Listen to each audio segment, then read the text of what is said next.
Shalom, selamat pagi. Senang kembali bisa bertemu dengan sahabat teman dimanapun Anda saat ini berada. Saya sahabat dengan salam damai sejahtera dalam nama Tuhan Yesus Kristus. Senang kembali bisa bertemu dengan saudara dalam Human Christmas yang akan kita bahas selama 19 hari lagi ke depan. Ini hari yang ke-6 ya. Kita akan membahas topik per topik, dan di bagian awal ini kita lebih membahas yaitu studi historis dan lebih kepada apologet untuk mematahkan tuduhan bahwa Natal itu adalah paganisme ya. Dan kita sudah belajar bahwa secara historis kita sudah membuka bukti historisnya, baik dari perhitungan kalender Yahudi, 25 Kislev, itu adalah pernyataan daripada Rasul. Kemudian 6 Januari itu dalam kalender Gregorian, itu adalah pernyataan daripada Rasul. Dan 6 Januari 25 Kislev itu semua itu mengacu kepada 25 Desember. Dan kita sudah membuktikan secara konversi. Nah, kita tahu bahwa tuduhan ini sebenarnya dari orang Kristen sendiri. Abad 17 dan 19. Nah, sejak tuduhan ini dilontarkan, tentu orang berpikir, tentu orang mencari kebenarannya, tentu orang mencari bukti historisnya. Sama seperti saya dan saudara. Saya belajar, saya verifikasi, Anda pun belajar dari sini, Anda verifikasi. Setelah Anda verifikasi, Anda bagikan dengan gaya Anda sendiri, dengan cara Anda sendiri. Yang Anda anggap mudah, yang bisa dimengerti orang banyak. Itu yang saya lakukan. Jadi sahabat momen, seperti yang saya katakan kemarin, bila Anda terinspirasi, ayo bagikan sebanyak-banyaknya, ya sebanyak orang. Supaya semakin banyak orang yang terinspirasi, dan banyak orang yang tahu bagaimana menjawab ketika orang bilang Natal itu paganisme. Kita bisa menjawab secara historis dan benar. Demikian juga saudara-saudara seiman yang pertama kali ya hadir di channel ini, saya merekomendasikan tekan tombol subscribe-nya, aktifkan loncengnya, kemudian setelah mendengarkan pengajaran di sini, bagikan kepada teman-teman Anda sebanyak mungkin supaya semakin banyak yang tahu jawabannya, dan kita bisa memutuskan, kita bisa matahkan tuduhan setiap tahun itu dengan jawaban yang tepat. Sahabat Lumen, kita tahu bahwa salah satu seperti yang saya katakan, salah satu tokoh yang sangat penting bagi saya secara pribadi yaitu Hippolytus. Kenapa? Kita tahu Hippolytus ini punya garis pemuritan yang jelas, yang langsung kepada yaitu garisnya itu murid Yesus, yaitu Rasul Yohanes. Bukan berarti saya mengabaikan catatan yang lainnya, bukan. Secara khusus saya menegaskan ini karena Hippolytus yang dituduh bahwa Hippolytus itu lebih kepada Semit, lebih kepada Helenistik daripada Semitik. Ya, kita mengakui pada zaman itu mereka hidup di bawah pemerintahan Kaisar Romawi. Dan kebudayaan yang kuat dan bahasa yang dipakai sebagai bahasa internasional, bahasa Yunani. Tetapi orang Yahudi masih tetap menjaga tradisinya. Kita tahu orang Yahudi masih menjaga tradisi sampai sekarang masih dijaga tradisi. Saya masih ingat satu kisah. Ada satu tokoh yang sangat luar biasa. Ya tentu di dalam Alkitab LAI tidak ada, yang ada di namanya ada di Deuterokanonika, yaitu Yudas Makabe. Yudas Makabe ini pernah dianggap sebagai Mesias ya, tapi karena dia mati tidak bisa, karena memang Mesias tidak boleh mati. Nah saat itu, pada zaman itu yang membuat Yudas Makabe marah dan berani bangkit melawan kekaisaran Romawi, karena itu bait Allah itu dinodai. Bait Allah dinodai, bahkan mereka tidak boleh melakukan. Bagi orang Yahudi, tanpa bait Allah, tanpa sabat, itu sesuatu yang sangat mengerikan, sangat menyakitkan.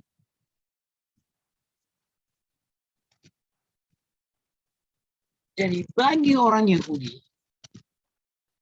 bait Allah, sabat, itu sangat penting, sangat penting. Dan kita tahu tradisinya mereka ini adalah mengajar berulang-ulang. Saya yakin Yesus mengajar ulang-ulang Yohanes. Kemudian Yohanes mengajar Polikarpus. Polikarpus ini menulis surat ke jemaat di Filipi. Mungkin saya sudah pernah tunjukkan ya. Dia menulis surat ke Filipi. Tulisannya sangat alkitabiah. Bukan berarti saya bilang tulisannya boleh dikanonkan, tidak, karena dia tidak bertemu dengan Tuhan Yesus secara langsung, ataupun belum bertemu dengan Yesus seperti Rasul Paulus. Jadi sekalipun tulisannya sangat alkitabiah, tidak dimasukkan dalam Alkitab. Polikarpus juga mengajar Irenaeus dengan baik, berulang-ulang pasti.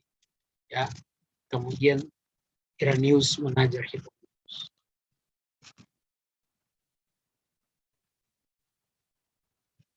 Nah, setiap suku, setiap budaya pasti punya gaya berbicara, pasti punya gaya berpikir atau pola pikir yang bisa kita amati dari tulisannya.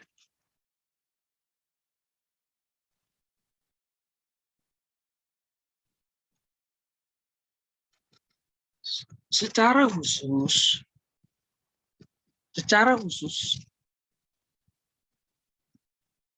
kalau orang Yahudi, ya, sama juga sih. Kalau kita lihat Yohanes, ya Yohanes Rasul maksudnya, dengan gaya Yahudinya, mereka punya bahasa sandi sendiri. Tentu kita harus pahami di material, ya. Nah, Hippolytus juga sebenarnya dari tulisannya itu terlihat yaitu bahwa Semitiknya masih kuat atau Yudaismenya masih kuat. Nah, ini adalah catatannya yang kita kutip. Di sini dikatakan, for the first advent of our Lord in the flesh, when he was born in Bethlehem, was December 25th, Wednesday. Nah, dari mana sumber tulisan ini? Sumber tulisan ini adalah, kalau kita lihat di sini, literatur ya. Ada tulisan lit di sini berarti literatur, bukan lihat karena ini bahasa Inggris ya. Literatur 8 days before calendar of January. Di mana itu terdapat? Yaitu di appendix. Ya, appendix 1. Nah, seperti yang saya katakan, saya tidak temukan, tapi kutipannya ya persis seperti ini. Karena beberapa saya lihat di internet, kutipannya persis seperti ini ya. Mengatakan 8 days before calendar of January. Berarti apa? Hari ke tanggal 25 ya. Tanggal 25.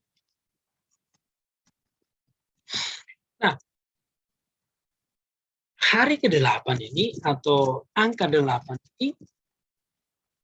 ini pemikiran-pemikiran yang ada di dalam. Dan ini adalah pemikiran-pemikiran yang sangat saya.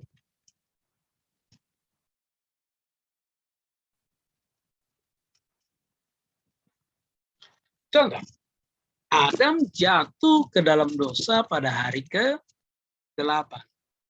Nah, kalau Anda perhatikan dalam renungan malam ketika saya bahas tentang kitab Kejadian, ya, saya berbicara satu hari di situ berbicara satu periode.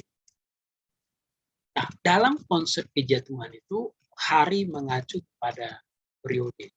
Maka boleh saya katakan bahwa Adam jatuh ke dalam dosa itu periode ke-8 atau hari ke-8.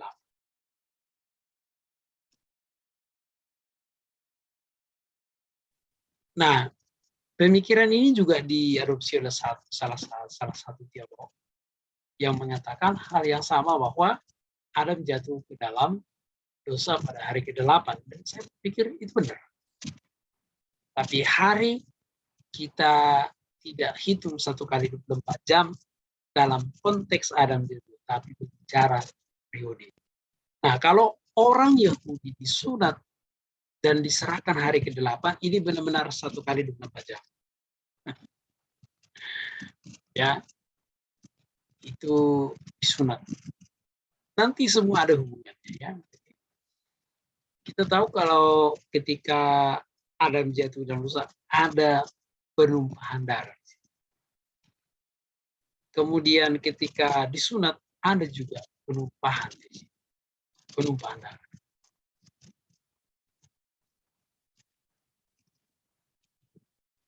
Kemudian Yesus Kristus disunat dan diserahkan dan diberi nama hari ke-8. Nah, jadi Anda bisa lihat 8.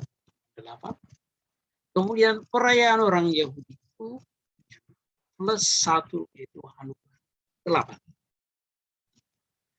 Untuk Hanukkah kita akan bahas sendiri. Kemudian Yesus bangkit pada hari Minggu. Ini yang sedikit mau saya katakan ini. Kalau saya katakan Yesus bangkit, memang agak-agak itu ya. Saya khawatir jadi salah tafsir ya. Makanya saya ganti di sini hari Minggu. Jadi pemikiran saya pertama begini. Sabat itu kan hari ke-7. Setelah hari ke-7 berarti hari ke-8. Tapi kalau saya bilang Yesus bangkit pada hari ke-8, nah seolah-olah Yesus 8 hari di dalam kubur. Kemudian saya berpikir lagi kalau misalnya Yesus bangkit setelah hari ke-7. Sama aja jatuhnya kesannya Yesus bangkit setelah 8 hari di kubur. Nah, jadi khusus memang kalau Yesus ini, saya sebut Yesus bangkit pada hari Minggu. Nah, hari Minggu itu, ya hari Minggu. Kenapa disebut hari Minggu? Lagi-lagi ya, Sabat itu kan hari ke-7. Setelah hari ke-7, hari apa? Itunya hari ke-8 ya. Tapi saya nggak mau tulis itu di sini karena saya khawatir salah paham. Ya, salah paham, saya jelaskan maksudnya. Jadi, Anda perhatikan 8.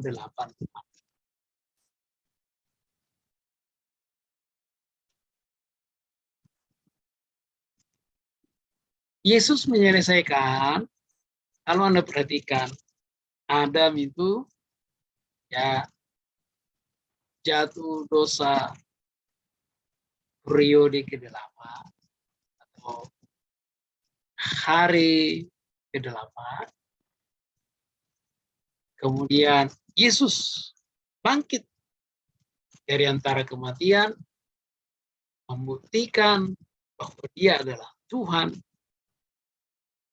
Itu juga kalau kita hitung hari dari Senin, ya kalau orang Yahudi kan hari Senin, Selasa, pada hari Paskah, maka dia tepat bangkit pada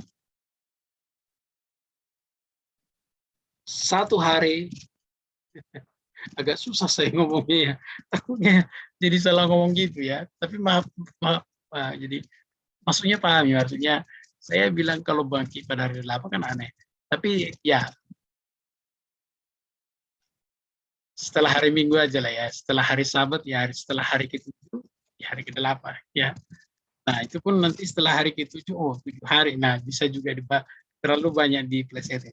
Tapi maksud saya Anda sudah paham ya, tetap jatuhnya nanti pada angka 8. Nah dengan demikian, kalau misalnya saya bisa menggunakan 8 days before calendar of January, ya berarti sangat. Kalau ada berarti kita bisa bilang 8 days after created, 8 hari setelah diciptakan. Kalau orang Yahudi disunat 8 hari setelah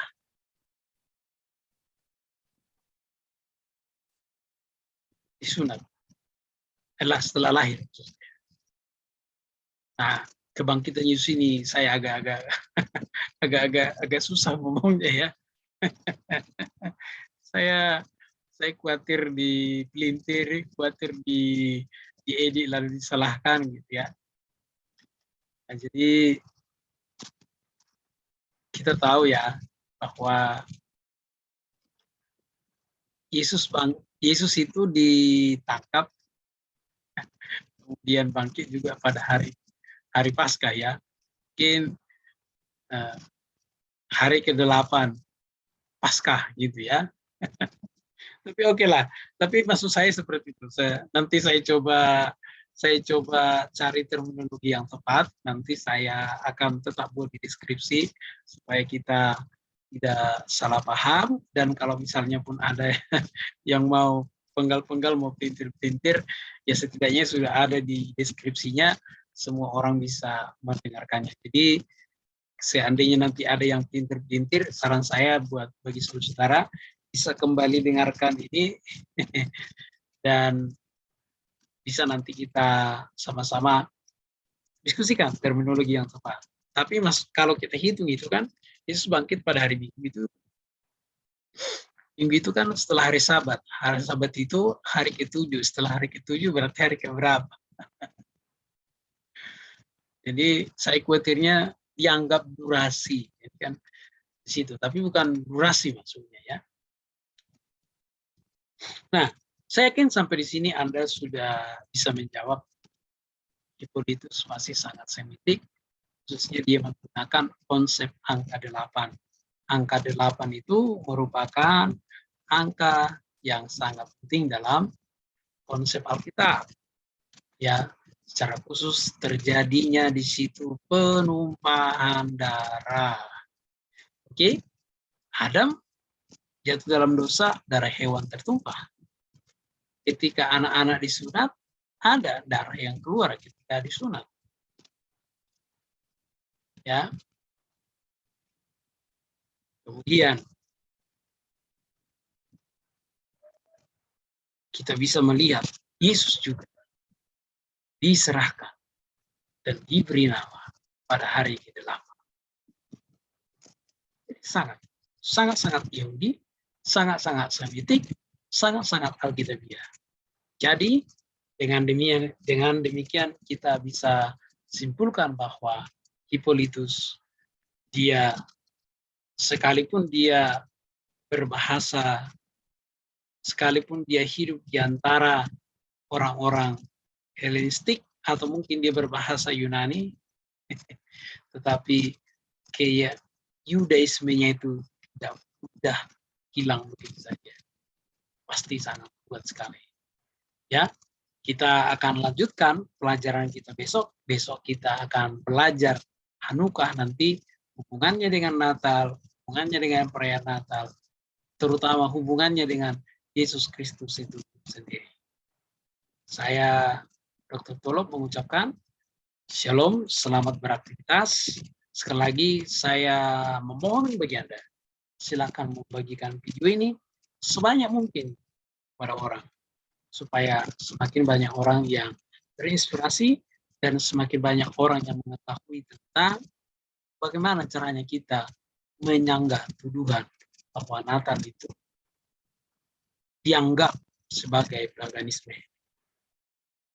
Saya Dr. Tolo mengucapkan Shalom, selamat beraktivitas. Tuhan Yesus.